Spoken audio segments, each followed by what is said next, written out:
My guest this morning is Beverly Weintraub. Beverly Weintraub is a Pulitzer Prize-winning journalist and instrument-rated private pilot. As an editorial writer for the New York Daily News, she covered topics including education, social services, and aviation. And she shared the 2007 Pulitzer for editorial writing for an in-depth investigation into the illnesses afflicting World Trade Center rescue and recovery workers after 9/11. Her op-eds about women and aviation have appeared in the Washington Post. Bev holds tailwheel, complex, and high-performance airplane endorsements and has crisscrossed the country in single-engine propeller aircraft. She lives in New York City. Ladies and gentlemen, welcome to the Reading Circle microphones, Beverly Weintraub. Beverly, good morning. Good morning. Thanks so much for having me. Thank you so much for joining me. And I'm excited for a lot of different reasons. One, because I am what they call an AV geek. And I love aviation. I actually spent 9 years as a part of the New Jersey Air National Guard as a jet engine mechanic. I worked on F-4s on the J-79 engine. Then we converted over to the KC-135, worked on those for a little while before I left. But, I mean, I have a flight simulator on my computer at home, and so I am, like, all in terms of aviation. So when I saw your book come out about women and how they entered the military and the Navy and fighter pilots and so on and so on, I said, oh, that's interesting. That's interesting. So I bought the book, and I got it and started reading it and said, you know what, I want to have her on the show. Hence my invitation to you. The book is, and we're going to work our way to that because I want to talk about the other things in your bio, but the book is Wings of Gold, the story of the first women naval aviators. So, Beverly, as I said, before we get there, usually my first question is kind of, because you're a journalist, you've done the writing for the newspapers, so forth and so on. I like to kind of work the listening audience into how did you get to that point? I mean, is that something you aspired to as a child? Did it get turned on like somewhere along your academic career? Or, how do we become a journalist? I don't really know what attracted me specifically to newspapers, but I have been a newspaper geek since, I don't know, elementary school, middle school. There was just something about the process of finding stuff out, and this is the amazing thing, particularly when I worked at the Daily News, is that I would ask questions about things, and people would answer them. People would explain them to me. How does stuff work? Why do things happen? And then being able to write it and explain it in a way that people can understand. It's what you were talking about learning. I always want to be learning something new. If you're a curious person, it's the why. And I think when I was small, my parents were always tired of me asking why all the time. And working for a newspaper, being a journalist, gives you opportunities to ask smart people who know stuff why, and they'll tell you. So it was just something that always attracted me. I was always working for my my middle school and my high school and my college newspapers. And when it came time to find a career, it seemed, a pretty natural thing, although it's not, this was back in the 80s, was not the easiest thing to break into. And honestly, at least at the outset, it doesn't pay very well. So I thought about going to law school, and that idea didn't last very long. So I actually started, my first daily job was at the Patterson News, working 4 to midnight. And I worked at a couple papers in New Jersey and a couple papers in New York. It's unfortunately an unstable business, very much like aviation. But I found a niche, and I was the Daily News for 24 years. And being on the editorial board, I was a copy editor for a long time. And then for 10 years on the editorial board, my job was to, ask people why. When you just said that, it recalled to my mind the email you sent me back about having some roots or affiliation with Patterson. And I remember you saying that you did work for the Pattersons. I remember that paper as well. Matter of fact, I remember the building. It's really like now the building where the Patterson News was created is the school. Oh, wow. And the particular school, because it was like a red brick building or orange brick building, still there, except it was converted into a school. And as a matter of fact, my school is right down the street from it, so I see it all the time. So it's interesting. You're, again, another perfect example or a shining example of an interest as a child, or your personality or how you were as a child actually wound up becoming your career. And, I hear you say, like, when you start talking, like, because these are names. Before I went into education, I actually worked for AT&T, and I love working for AT&T to be able to say that because it's such a large company. It was known all over the world. It's kind of like the same thing with the Daily News. The fact when, you're working for a company that everybody knows. What was that like for you? Did you say, I work for the Daily News, the New York Daily News? It was really exciting. The paper has a lot of history. When I started, kind of the old stereotypes about the old newsroom were still, that was still the reality. So, you had the old guys with the shirt sleeves rolled up and the bourbon bottle in the desk drawer, and this, cigarette smoke, had it seeped into every right. every object in the newsroom. And it was an old building on 42nd Street that used to have the printing presses in the building. And I had worked there at another company before I joined the paper, and I remember when they started up the presses, the whole building would shake. It was crazy. And they had the newsroom was built in the days when people used typewriters, and there was still Correct. Pneumatic tubes all over the newsroom because the composing room was on the 6th floor and the newsroom was on the 7th floor. So they would take the paper that they wrote the stories on and put it in these plastic tubes and send it out through this pneumatic system from one floor to the other. So this whooshing noise in the background all the time. And when they put computers in, they didn't have the wiring for it, so they had to raise the floor to put in all the wires and the cables. So, I'm 5'2" on a good day. It didn't bother me, but these tall men, they raised the floor, so they felt cramped. It was like a warren, and these tall men, it was really uncomfortable for them. So it was, that was kind of like the end of the bad old days of newsrooms. And then, they moved and, to a nice new shiny office that was much better ergonomically and I guess, in terms of office safety, but didn't nearly have the character. Well, I love the fact that you gave the history of what it was like, because I was just having this conversation the other day, a couple of days ago, about what our children today are clueless about in terms of where we've come technologically wise over the last 100 years or so. So even over the last 40, 50 years, and you just gave kind of like what the newsroom was like. We have children who have no idea what an 8-track is, what a cassette is, a 45, a 33 and a half, a 78.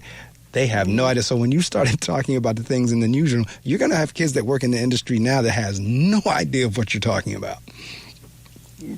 One thing that I think has gotten missed, and, there's a lot of benefit to technology, but before the internet, when you had to research something, you had to call people, and you had people who knew just an incredible amount of stuff. And that was their job, to just know stuff or know where to go find it. And you had these incredibly brilliant, maybe a little bit off, but brilliant people who knew if you had a question, there would be somebody there.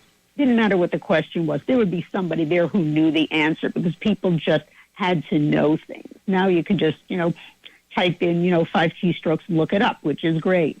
But it kind of takes the human element and, that mental capacity out of it. Yeah, you're absolutely right. I could not agree with you more. Matter of fact, I think just about daily I share with one student or another or a group of students that, believe me, there was life before this thing called Google.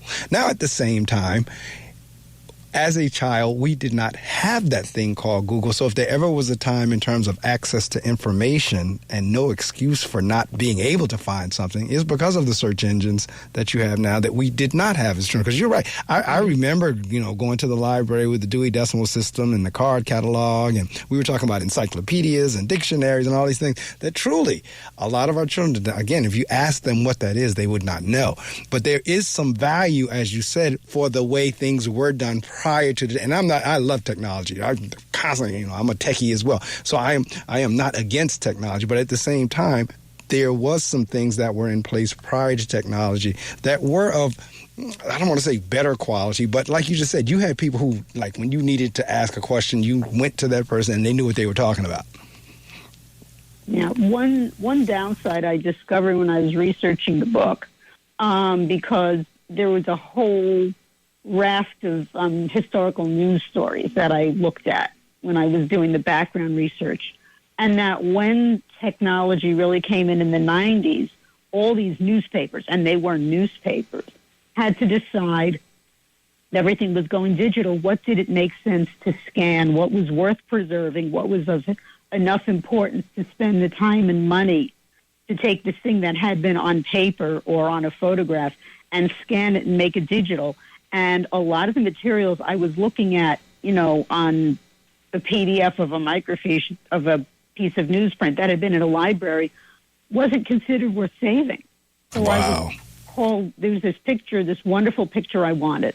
And I emailed, it had been a United Press International picture and had been in every major newspaper in the country. And I emailed, can I have permission to use this picture? They had no idea what I was talking about. They hadn't kept it. It wasn't important. It was gone. Wow. That piece of history was gone. And, this happened more than once. Wow. And see, that's interesting, too, as we convert. And you're right. I mean, newspapers and magazines and that whole industry, they did have to make decisions in terms of, are we going digital? Are we still going to be on paper? Are we going to save this, so forth? So you're absolutely right. Now, I'm looking here in terms of, matter of fact, even before I get to that question, I heard you talking about breaking into the industry. Was breaking into the industry, especially since your book is about women breaking into aviation, did you find something sort of similar as a woman breaking into journalism? Not really. I started in the mid-'80s. A lot of the battles, and there were legal battles, really happened in the 60s and more in the 70s. So there were more women coming in, and I started as a copy editor. Basically, I was too chicken to have to be the reporter who went up to the family after the fire and asked them, how do you feel about your house having burnt down? I didn't want to do that. I was too chicken at the time. So I came in as a copy editor, and traditionally it's sort of a support role in a way. You're working on other people's stories. Your name doesn't appear on the story, but if you're the last one to touch the story, if there's something wrong with it, they come to you and ask you, what did you do? Why didn't you catch that? And that was a job that had been traditionally open to women. So there wasn't a whole lot of backlash there. I moved up into a management role fairly quickly, and there was some of the older guys who didn't like that. But, I figured that was their problem, not mine. Correct. And, and I just said, part of my career was spent in marketing with AT&T. And a lot of times what we considered, and up until that point I considered when it comes in the mail, junk mail, you just take it, see it, toss it, throw it away. You didn't give it up. But now when I started creating it and working and understanding everything that goes into that piece of quote-unquote junk mail, I had a new appreciation for it. So now you're on the other side of, somebody goes to it used to be, a newspaper box, put a couple coins in, pull the door open, grab the newspaper, keep going, doing what they do, or either they get it delivered to the house or whatever. But did you find, or do you find that people have no idea, like you were just kind of describing that role of the copy editor? People generally have no idea everything that goes into the final product. Right, absolutely. And unfortunately, since the industry has been shaken up and has been shrinking, that role, the copy editor, is one of the first things that disappears. And there's a lot of pressure to produce more in less time. So it's hard. I mean, I don't envy anybody who, what used to be called a cub reporter. You're just starting out and breaking your teeth, and you've got to do, it's like 6 stories a day or so. How can you wrap your brain around 6 stories a day enough to do it well? It's really, really tough. And so even that, I mean, I'm sitting here listening to you is fascinating for me in terms of, because again, you pick up the paper, you read the articles, whatever, you don't give thought to everything that had gone into it. And there's a lot of behind the scene work that goes into that final product. And so that's why I was asking that question. In terms of now, I'm looking in your bio, and your Pulitzer was for the in-depth investigation into the illnesses afflicting World Trade Center rescue and recovery workers. Now, ironically, I had this discussion this week as well because we had an environmentalist visit my school building and talk to our students about idling. When a car sits there, or you go warm the car up, what have you. And one of the commentary that we made was many of the workers who had gone in, first responders, the folks who really saved lives, ultimately down the line, they became ill because of all the smoke and everything that was in it. So talk to me a little bit about what was that like in terms of like you were doing the illnesses afflicting the World Trade Center rescue and recovery workers. Talk a little bit about that because you ultimately won a Pulitzer for it. Right. So that was back in 2006, so the 5th anniversary of 9/11. And there had been kind of vague stories swirling around for a long time that a lot of the rescue and recovery workers had gotten sick, that they were having the same illnesses, respiratory illnesses, gastrointestinal illnesses. Nobody seemed to know what was wrong with them. And there were people from basically every congressional district in the country who at some point or other worked down at the Trade Center site. So there were people all over the country who had been there and were exhibiting these same illnesses, and people were starting to die from these illnesses, and nobody seemed to know what it was. So there was a police officer named James Zadroga, who the Congressional Compensation Fund was ultimately named after, and he was a cop in South Jersey, big strapping guy who was there, worked at the Trade Center site, and ended up unable to breathe. He was on an oxygen, and when he passed away, we published an editorial that said, this is not right. There's something going on. People are dying. People are scared to death.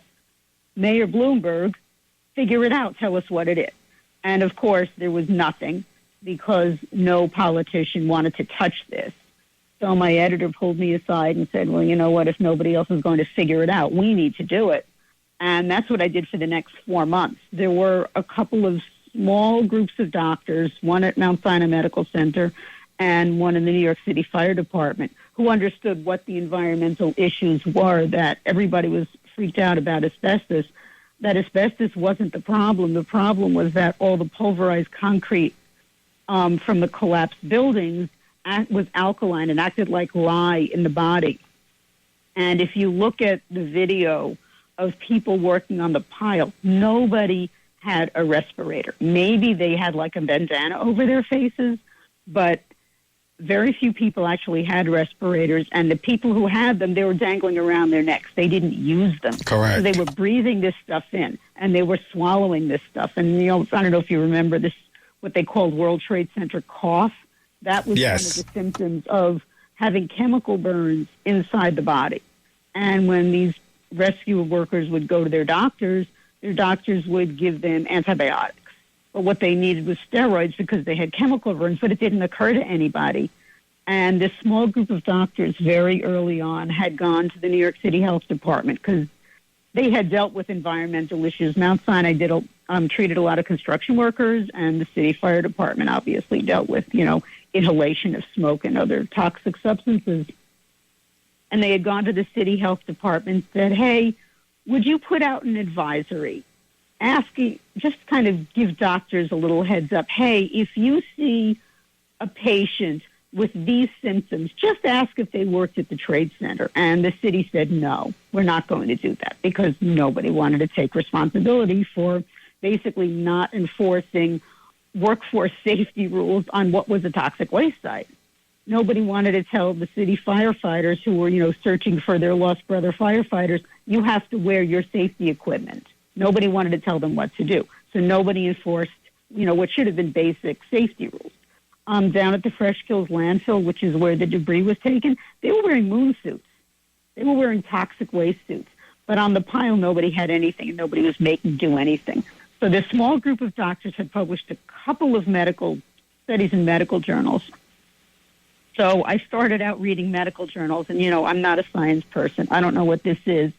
So it goes back to asking why. I chased down these researchers and asked them, can you explain this to me in words of one syllable? And they did. I guess that's, you ask, what is it like working for the Daily News? You call somebody and you say, I'm from the Daily News, and they might actually take the time to explain this complicated stuff to you. So we established that there were definite patterns in the illnesses. We tracked down what had happened with people's medical care because their regular insurance companies, they went to the doctor, they said, well, we're not paying for it because that's job-related. And workers' comp was saying, well, breathing in toxic gunk isn't in your job description, so we're not paying for your doctor either. So nobody would pay for the medical care. They couldn't get disability payments. They couldn't get line of duty, payments for people who died. None of the, what you think would be taking care of the people was happening. Right. That's exactly what I was sitting here thinking. Yeah, so we documented all that. We knocked a bunch of politicians' heads together, spelled out what should have happened and didn't, from a bureaucratic point of view, who should have been responsible for, making sure that people working, after attacking the United States, the feds and the city and the state, nobody wanted to own it, but, somebody should have been responsible for it. And then we put in a little item that said, if you were down there, we want to hear from you. And we got like 400 phone calls and emails from people all over the country who were sick, who knew people who were sick, who were scared to death. And then it was a question of getting all their documentation and vetting their work records and making sure that they were where they said they were and they did what they said they were doing. If they had a legal case, we needed to talk to the lawyers. We needed to see the medical records, which is why it was me, my editor, and we brought in a reporter, which is very unusual on an editorial project. But the reporter, Heidi Evans, had covered some World Trade Center health issues very early on, right after 9/11. So she was very conversant with the issue and, how to deal with, some of these people, all of whom were traumatized and all of whom were scared and many of whom were sick. And we ended up publishing 13 editorials, very, very long editorials. The management at the paper was very generous in giving us a huge amount of space because, your basic editorial page is like one little column on the side of the page. We had editorials that ran 4 or 6 full pages with pictures and with documentation, and we just absolutely ran with it. One of the interesting things that I did is I discovered, FEMA has what they call urban search and rescue squads, and these are teams of doctors and engineers and dog handlers and medics and firefighters, and they're mobile teams. So when a disaster happens, man-made disaster or a natural disaster, they'll mobilize these teams. And there were 13 of these teams that circled through the Trade Center site. I think they were doing like 2-week stints each. And it nobody knew how many people were working down there. Right. I think Hillary Clinton, who was a senator at the time, at one point had done like a back-of-the-envelope calculation, and her estimate was like 40,000 people. And that seemed to be about right. And we're just talking about the rescue and recovery workers, not the people who live down there or school down there. And it seemed like about 40% of them were sick. That seemed to be the basic number. So I started calling around these FEMA urban search and rescue squads, how many of your people are sick? And it was a pretty consistent 40%, except for the team that came from Columbia, Missouri. And they had nobody who got sick because their chief had told his people they were going to wear their respirators, and he didn't care if it was hot or if it made it hard to talk or if it was uncomfortable. They were going to use their safety equipment, and they were all fine. So that really pointed out that, this entire, all these illnesses, and this was before these cancers came up, so now, there are even more people who are suffering. But this had been totally preventable. Nobody had to get sick. Well, you know what it is? I think at that particular moment, it was like that sense of urgency, and thankfully that chief had some foresight, but I think everybody was just rushing, like you said earlier, to help. Like, this is horrific. We need to help. And so everybody was just going in and not even giving a thought to the fact that they were inhaling, like you said, toxins and poisons that would ultimately make them sick. And so I was sitting here thinking like, wow, these are folks that were trying to help somebody else and then ultimately wound up, for the most part, sacrificing themselves in the process. So, yeah, it was... Yeah, go ahead. No, I was saying, and the point that we made is that, clearly there was a decision made, and it came from pretty much from the White House, that the World Trade Center was not going to have people wearing, toxic waste suits because, you don't want, it's like, 5 blocks from Wall Street? You don't want the economic engine of the United States being a toxic waste site. It looks bad. So, okay, that's a policy decision. I didn't particularly like it, but you can understand it. Correct. If you're going to do that, you take care of the people. You don't cut them loose and say, no, it's not in your job description, so we're not going to pay for your doctor. Wow. So optics played a role or played a part in that ultimate decision. Wow. Now, that was something I had never given thought to, that we were thinking about Wall Street optics. So like you, I totally understand it. I get it. But at the same time, it's like, wow, that took precedence over, the fact that folks could get sick. Yeah. Very interesting. And one of the frustrating things is that after all this and the 9/11 Commission report and all this other stuff, none of this basic question as to who should be responsible for making sure, if God forbid something like this happens again, who's responsible for making sure that people who are going in to help are protected? That question was never answered. Nobody had to take responsibility. I hate to say it, but that's par for our course. Yep. And it's sad. It really is. It's just so many investigations and things that have happened historically that, as I've done research on, that's kind of where we generally always land. That's why, it's kind of like par for our course. When you start talking these commissions and so forth and so on, it's par for the course. Okay, so now, did you expect or were you surprised whenever you won the Pulitzer? We had high hopes for it. It was a huge amount of work. It was very well documented. It looked like it should have been, the sort of thing that, the Pulitzer Prizes are interested in. The thing we had working against us is that the Daily News is a tabloid, and there's a lot of snobbery, or there was. I haven't been in that part of the industry for quite some time, and, it's really changed dramatically.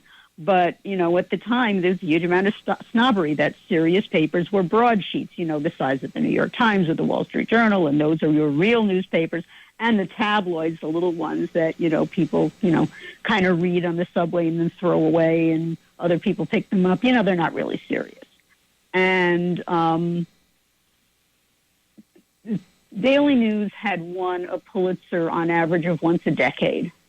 And mostly for, political cartoons.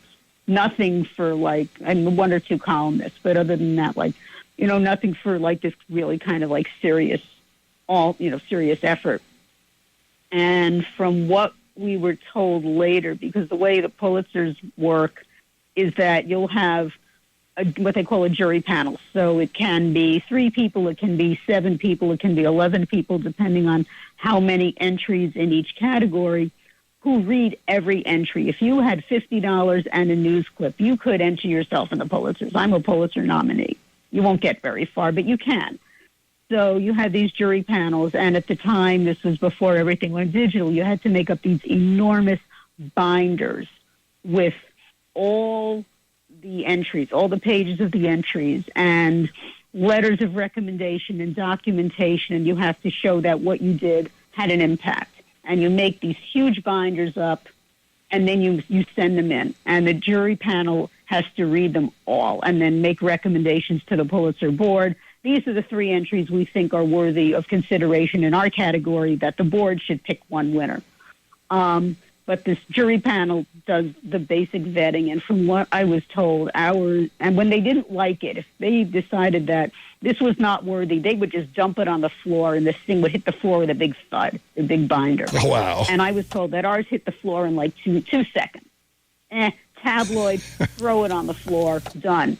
Not worthy of our attention.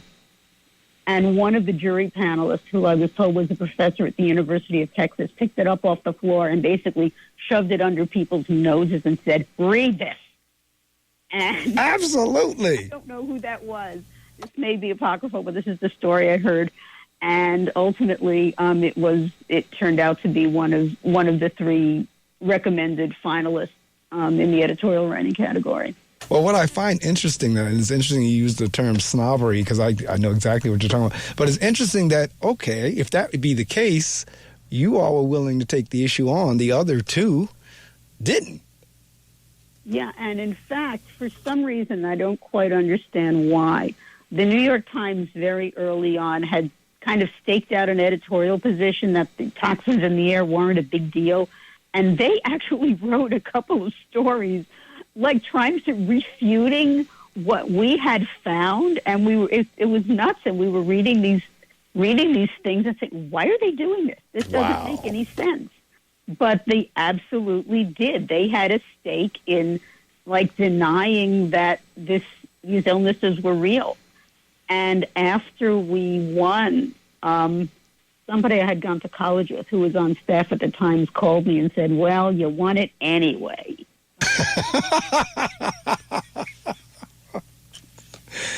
But see, this kind of conversation I have to this because this is what I call or consider behind the scenes. These are the things that the average person would have no knowledge of or no clue of. Those are the type of things I'm fascinated with. I'm always fascinated with what actually, like a phone call, like you just described, or the fact that you have like the papers actually kind of like rivaling each other. And something that was very critical. I mean, so the fact that they would just drop that on the floor with that thud as you described, not even really take a look at it just because, okay, we feel like that's a tabloid, yet you all hit the underlying and the key things that were going on with that. Because, I mean, I don't even see how anybody could try to pretend, because you could literally, if you're watching it on TV, you could see the smoke coming up. And for anybody to think that something wasn't, and if it was nothing but the jet fuel, which is going to be a segue into aviation, if it was nothing but the toxins that were in the jet fuel, that alone, if you inhale those jets were full of fuel.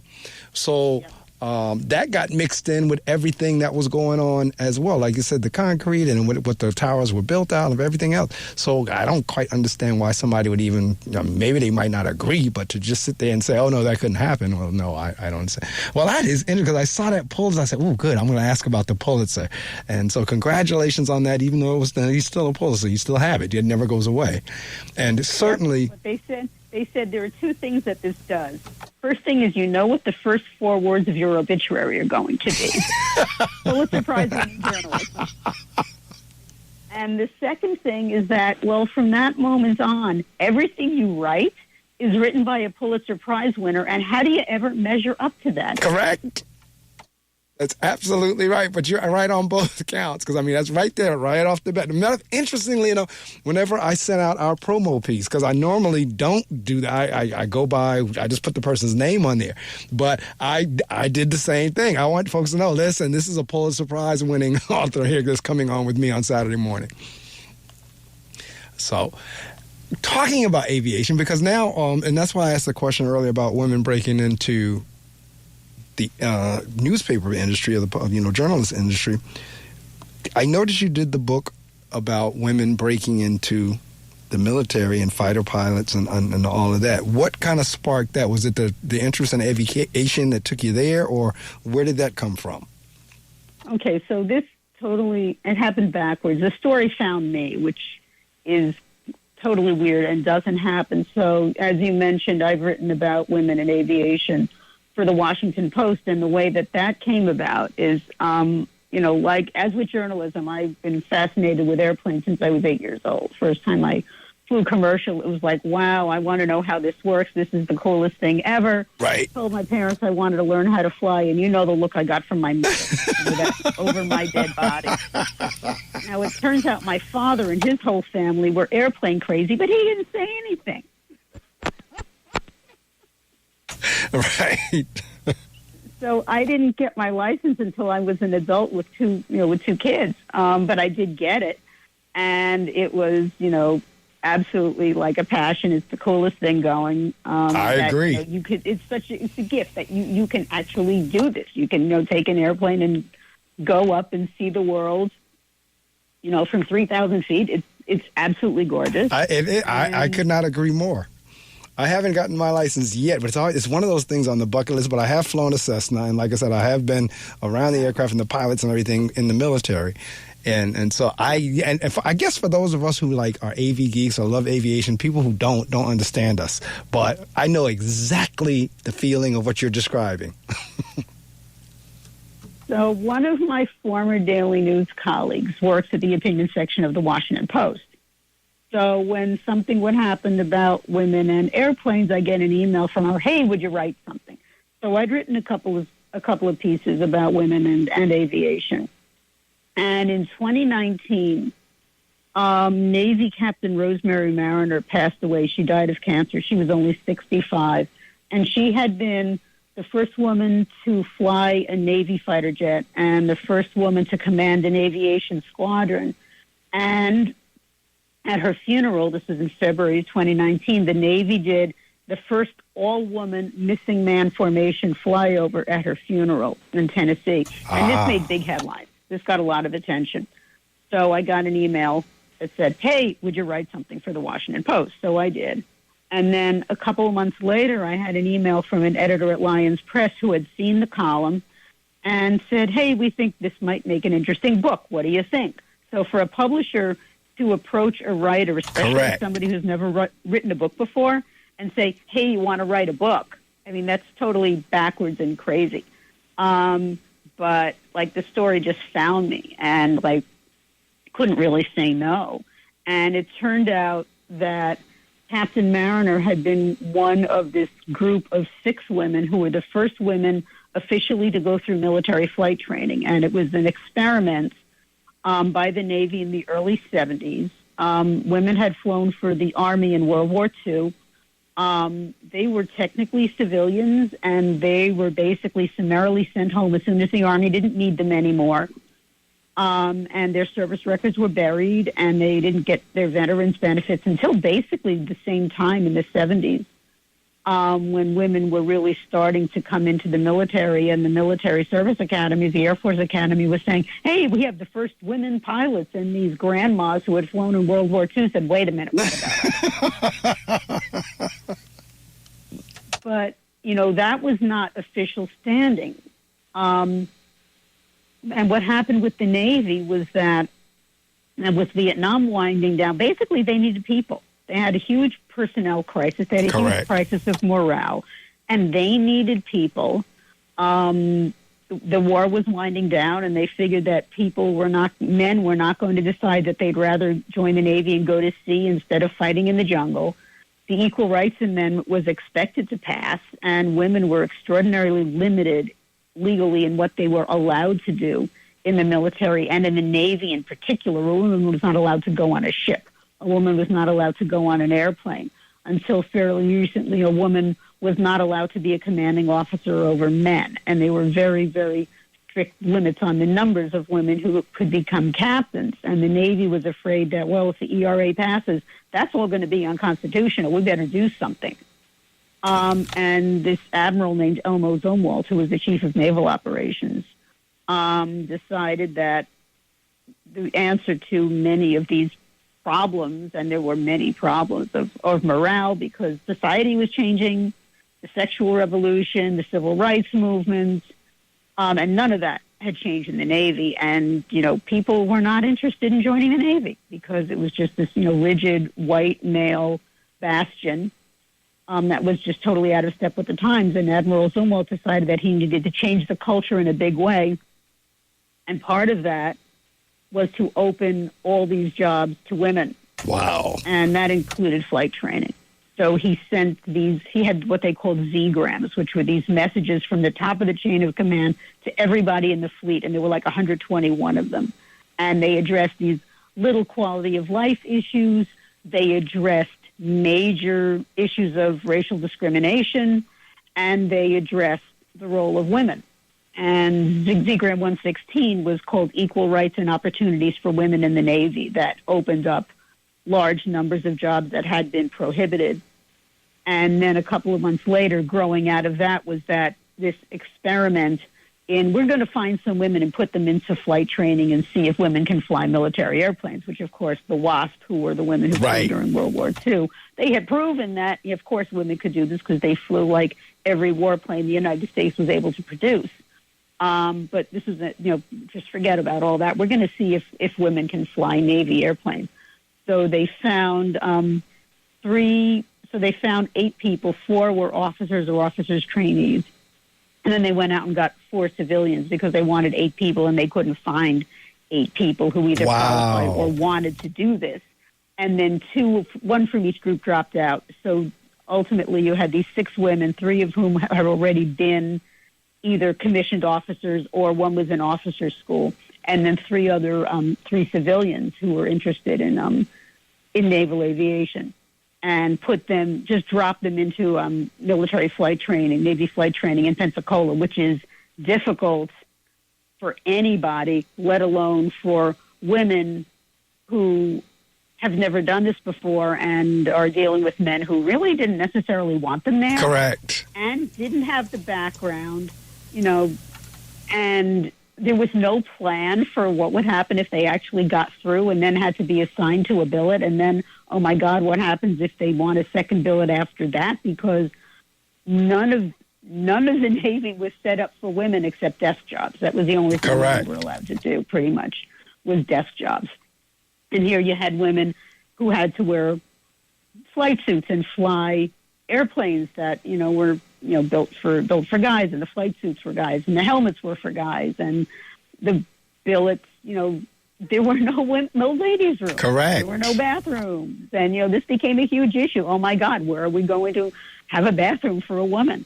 But these 6 women made it through the program. I don't think anybody expected that they would. In addition to the rigors of flight training, and Navy flight training is very, very rigorous. Correct. They had all the burden of, if they fail, women in naval aviation are gone for who knows how long, if they wash out the program. Correct. And at the same time, even though the Navy and a lot of Navy personnel didn't want them there, they really, really liked publicity. And these women had photographers following them around all the time. They went on game shows in uniform. And they had to pose for pictures, and they had to answer questions like, would you pose for us in a bikini? Are you asking the men this? Of course not. That's right. Not surprised. All this additional pressure right. they had to deal with, and just the bravery and the fortitude and the determination was absolutely astonishing. And most of them ended up making their careers in the military, which, again, nobody expected that was going to happen. And, they really saw as their mission not only proving that they themselves could do this, but showing what women could do and opening doors for, basically half the population that was excluded from doing these essential jobs and protecting the nation. Oh, do you absolutely. Want the best people, or do you want the best people in half the population? Well, let's open it up to everybody and get the best people, whatever they look like, whoever they are, wherever they come from, and then force open those jobs that, the traditional military structure would not allow women to do. So you're not allowed to fly airplanes. You're not allowed to go on a ship. God forbid, you're not allowed to fly in combat. You're not allowed to go into space. And all these doors opened, over the last number of decades. And, these 6, these women were the pioneers in getting that going. The Navy was the first to open piloting jobs to women. The other branches followed suit very soon after. Wow, see, I didn't realize that. These were really the pioneers. Right. See, that's what I'm talking about, learning something new every day. And that's why I love reading, because through reading and conversation or what have you, that's how you learn. And see, I didn't realize Navy was first. And it's interesting because in the 6 o'clock hour, knowing that we were going to have this conversation, you were coming on the show, what I had said was the task in and of itself does not care who performs it. I mean, I'm personifying the task, but the task really does not care whether a male or a female performs it. It really doesn't care about skin color. All the task wants is to be performed. So sitting in the flight deck could care less. The flight deck could care less whether it's a male or a female. long as it Right. gets flown. But because of, historically how we've been, as a country and as a world in terms of race and gender, so forth and so on, that's where we got all these restrictions. But that was a good point you just made in terms of, well, do you want the best of half of the population or do you want the best, period? It's a very good point. And so interesting you were talking about the flyby. This past Super Bowl, they had an all-female flight crew as they opened up the Super Bowl. And so Right. It was interesting. So this is actually the 50th anniversary of that program. These women started their Navy flight training in 1973. So this is 50 years, and the Navy this year is marking the 50th anniversary. So there's a hashtag 50 years of women in naval aviation, and this is a theme for a whole bunch of events this year, including the Super Bowl flyover. That was part of it.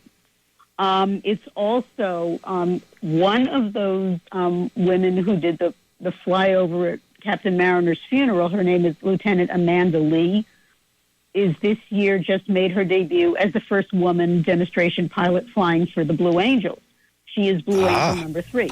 Oh, okay. She made her debut in March, and one of the cool things personally is that this community of female naval aviators, they've kind of adopted me now, which is really cool. Oh, good for you. So about 50 of us went out to California to watch Amanda Lee's Blue Angels debut in March. And the Blue Angels are performing this weekend. I don't know if you're familiar with the New York Air Show. It's up at the Orange County Airport, which is in Montgomery, New York, which is not far from North Jersey. Right. And the Blue Angels will be performing there. So if you can get a ticket, go watch the Blue Angels and cheer for number 3, because that's Amanda Lee.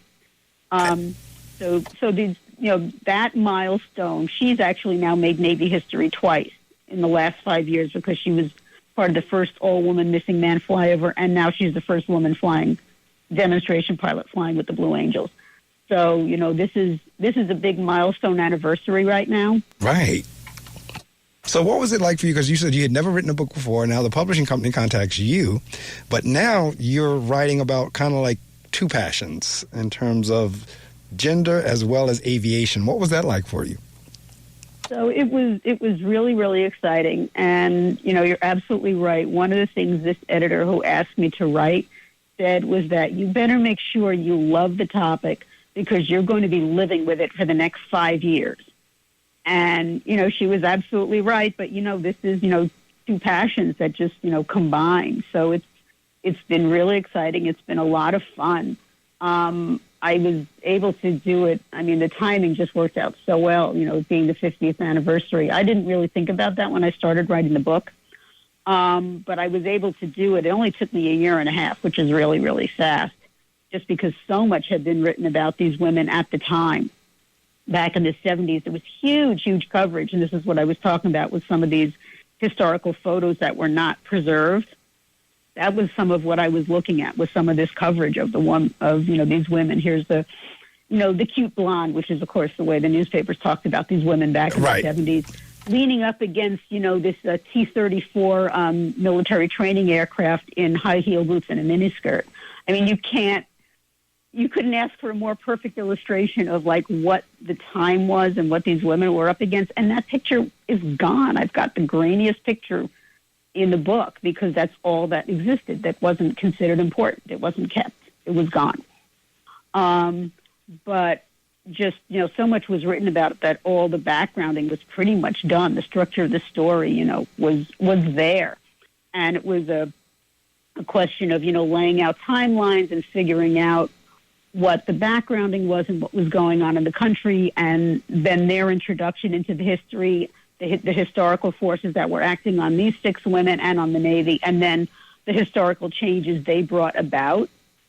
So it was a question of first getting, the story laid out, and then talking to the women and talking to their families and talking to people who served with them, and finding out, the first woman to command an aviation squadron. Well, what difference did that make? What difference did having a woman make? And then what difference did having that particular woman make? And I was really fortunate in that I put out some feelers on some women veteran listservs, and one of them put out my query, and I got a couple of responses right away from some of the women who were like, yep, we'll talk to you. This is great. From another woman who's a centerpiece of this community. Her name is Mary Louise Griffin. She was in the second group of women naval aviators after this experiment was evaluated, and the Navy decided, okay, we'll keep up. We'll continue it. And she had an archive of stuff, documentation, and timelines. And she said, come visit me in my house. We'll go through everything. We'll have a girls' weekend with a retired rear admiral, which wasn't intimidating at all. And I really think she must have vouched for me because, the stranger calls you up and says, hey, you did something back in the 70s and I want to write your life story. And they all said, okay. That just blew me away. Right. And I think they knew that they had this incredible story. One of the women, Captain Judy Bruner, who was, she flew the P-3 Orion into hurricanes. She was the first female hurricane hunter. And then after that, she was actually the first woman to sign up, the first to solo a Navy airplane. Wow. And then after she joined the reserve, she went and worked for NASA and wrote code for the Hubble Space Telescope. Incredibly, incredibly accomplished woman who never told anybody what she did. Her neighbors didn't know what she had done. 2 of the women died last year. 2 of them are still alive. And at Judy's memorial, her neighbors had never heard the stories. All these Navy people and NASA people got up and started talking about her. And they didn't know because she was just very modest about what she had done. But she kept every last piece of paper, every last piece of documentation, every piece of memorabilia. So maybe she thought she'd write a book someday, but, writing a book is hard. Right. But she kept it all because she knew it was important. And then, she said, well, come visit me in Maryland, and we'll go through it all. And she was offering me her logbook, said, do you want to take this? Like, no, I don't want to take it. I'll take pictures of it. Right. That is fascinating. I mean, just because, see, this is the thing. I was a kid whenever the whole equal rights and the various movements like the burn your bra and so forth and so on. And I was a kid. I was like 10, 11 years. And for me, my attitude was kind of like, well, if they want to drive trucks, let them drive trucks. What is the big deal? I didn't quite understand it. But as a kid, that was kind of like my position. It's still my position. Like, let folks do whatever it is they're capable and qualified to do. Mm-hmm. Yeah.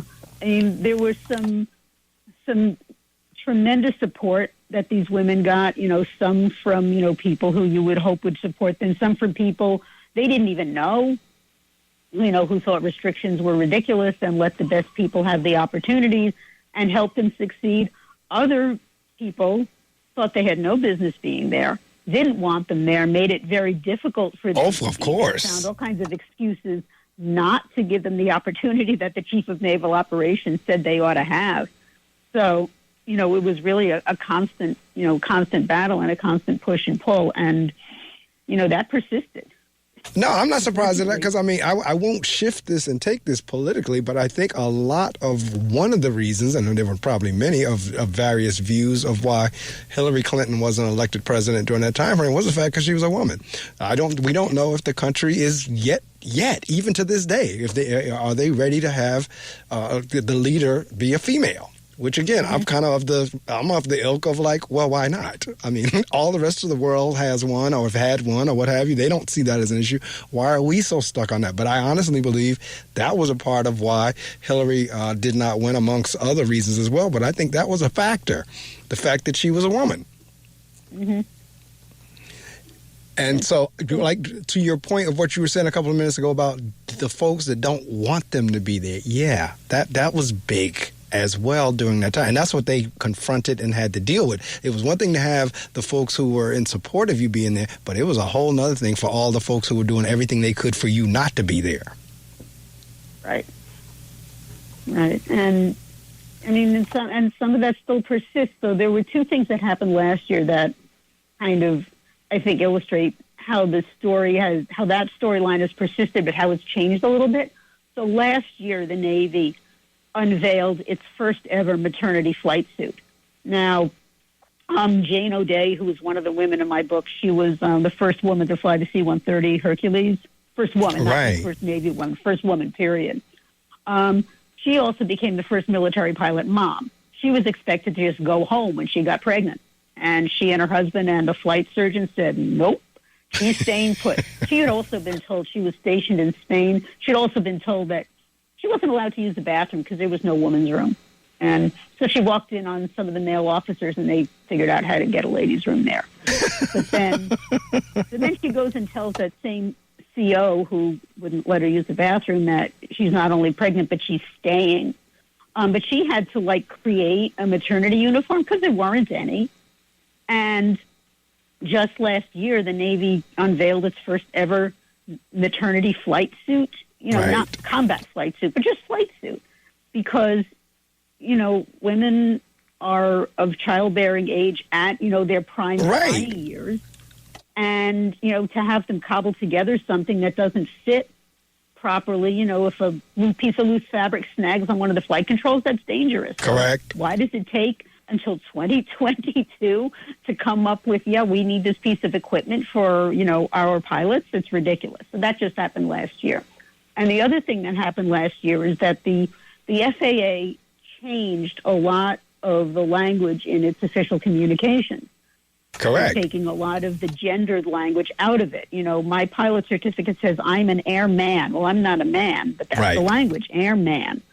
And now all of this language is changing, and the reason it's changing is that the drone industry a couple of years ago decided that they, as a business, were not getting all the qualified applicants because the language that was used in recruiting sent a message that some people are welcome and some people are not. Correct. That the language was gendered, it was exclusionary, and they went to the FAA and said, hey, we're discouraging qualified people from applying to our industry, and we have to use this language because it's governmentally, mandated language. Do something about it. And the FAA did.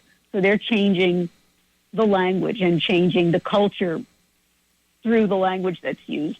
No, you're absolutely right, because, again, everything I ever knew about flying and planes, the flight deck that we now call it was always called the cockpit. If you flew and, commercially, the person that served was the stewardess. Now it's flight attendant. So there are more things that are being changed over, exactly as you just said, to be more inclusive. Absolutely. Just like a drone is an unmanned vehicle. That's one of the big things. Like, we're not going to call it unmanned anymore. It's uncrewed, which sounds a little weird, but you get used to it. Well, yeah, it's like anything else. Once you do it enough times, because like at this point now, I don't say the cockpit anymore. I say the flight deck because I've become accustomed to saying that. And same thing with the flight attendants and all the other nomenclature that we have that's changing over. So I tell you what, Beverly, we're down to the part in the show, and I have thoroughly enjoyed this because it cuts across a lot of passions of mine as well. I've done to the point now where you have the opportunity to promote any book signings, anything in terms of contact, like your websites or anything like that. The only thing you can't say is a dollar amount, but anything short of that, you are free to shout out or, let folks know anything you want to know, particularly about your work. And Wings of Gold, because that is on I'm reading it already because I'd already downloaded it prior to contacting you, but I'm going to continue on because I'm thoroughly enjoying the book. It is a very good read. It is historical. I see just from talking to you are a wealth of information. Thank you. I'm so glad you're enjoying the book, and I love that you have the e-version because, I love print. I love holding a book, but I think this is one of those cases where the e-version is actually more interesting because there are links to all sorts of source materials. There are incredible videos out there that are pertinent to this story that you can get in the e-version that unfortunately you can't in the paper version. Right. And see, the e-version, I did not think I was going to like e-version, but a few years, because I was always carrying a bag of books with me. And when I got my iPad, I downloaded the Kindle app, and then I started downloading all these books. It just made it so much more convenient for me to carry like 1,000 or 2,000 books with me in one, in my hand. And so I have some of my reference books on my Kindle reader because it makes it easier to search. Correct. So at this point, you're free to promote as much as you want, however you want. Like I said, the only thing you can't say is the dollar amount. But other than that, I'm turning the mic off and it's yours. Okay, so the book is Wings of Gold, the story of the first female naval aviators. I don't have any events on the schedule right now, but I am all over social media, so when something comes up, it is definitely there. It's on Twitter at Bev Weintraub 1. On Facebook, Beverly Weintraub Author. I'm on Instagram at Wings of Gold Book. LinkedIn, it's just Bev Weintraub. My website is beverlyweintraub.com. There's all sorts of links to some of those videos and to other stories and articles I've written on the topic. There's some other interviews I've done. The book is available on Amazon and on Barnes & Noble and through your favorite local independent bookseller. Please patronize your local bookstore. They're really, really important. And, it's a story that has been lost. It's an important piece of women's history, of military history, of American history that had disappeared, and I'm honored that I was allowed to tell it. And please buy the book and enjoy it. All right, and again, the book is Wings of Gold, the story of the first women naval aviators. I encourage you as well. That's the impetus. That's why this show was created 22 years ago, to encourage folks to read more, and it also gives authors an opportunity to expose their work. So this is one I highly recommend, especially if you're an AV geek, and even if you're not. If you're a woman, again, Wings of Gold, the story of the first women naval aviators. Beverly, thank you so much for rising early with me. I will get a copy of it. I archived these on my YouTube channel, and I will send you the MP3 link, and you are free to use them however you'd like once you receive them. Thank you so much. All right. Take care now and have a great day. Thanks. You too. All right. Thank you.